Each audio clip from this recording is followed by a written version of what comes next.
The House and Treasury Department have launched investigations into alleged fraud under Governor Tim Walz's leadership in Minnesota. Joining me now is House Majority Whip Tom Emmer, who is from Minnesota. House Majority Whip, thank you for being here. Appreciate you coming in. The most damning indictment I've seen of Governor Walz so far came from an unlikely source, by the way. The Department of Human Service employees in Minnesota came out with this ex post, and they're usually tend, I think, from the center to the left. But boy, they put it right where I think it belongs. Tim Walz is 100% responsible for massive fraud in Minnesota. We let Tim Walz know of fraud early on. He systematically retaliated against whistleblowers and did his best to discredit fraud reports.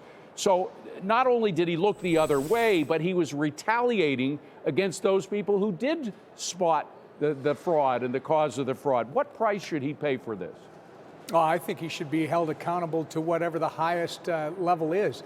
Look, when you have the former acting U.S. attorney say that the amount of fraud that went through the Walz administration, he's in his 7th year, it takes your breath away. When you have the New York Times, of all publications, saying it's staggering, the brazenness. You've already got $1 billion in fraud that's been identified, starting with the largest pandemic fraud case in the country, but also going to housing fraud, daycare fraud, Medicaid fraud. I mean, the number could ultimately reach $2 billion. And my hat's off to those Minnesota state employees. Absolutely.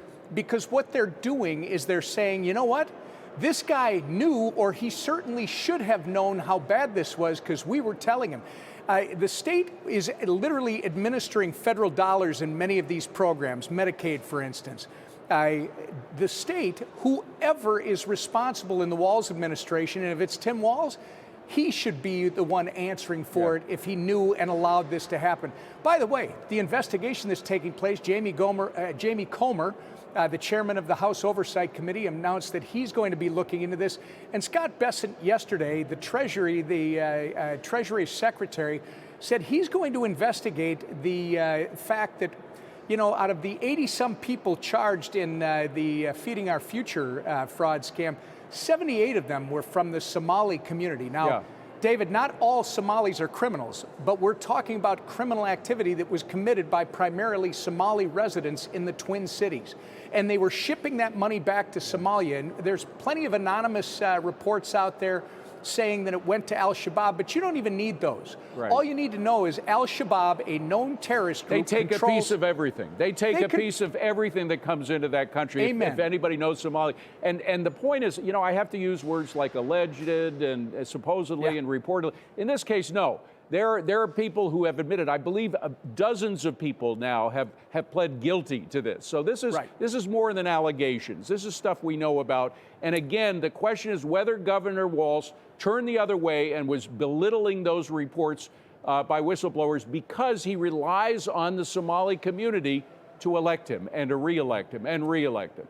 Yeah, it's even worse than that. Tim Walz and Keith Ellison, it has been reported to me, not only stopped investigating fraud by certain groups like these Somali fraudsters, but they actually, as these whistleblowers are now confirming, they actually actively stopped people from investigating this fraud.